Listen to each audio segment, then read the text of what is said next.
Ayos na. Humanda ka sa akin ngayon, Bogart.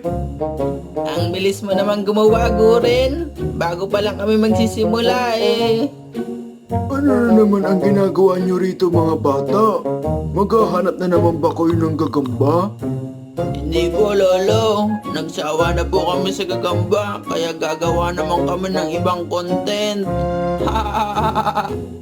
Oo nga po, Lolo. Kaya sana marami mag-subscribe at saka mag-like at saka mag-share ng content namin.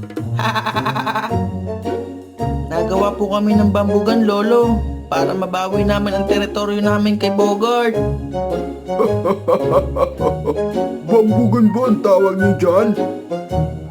Ganito ang totoong bambugan!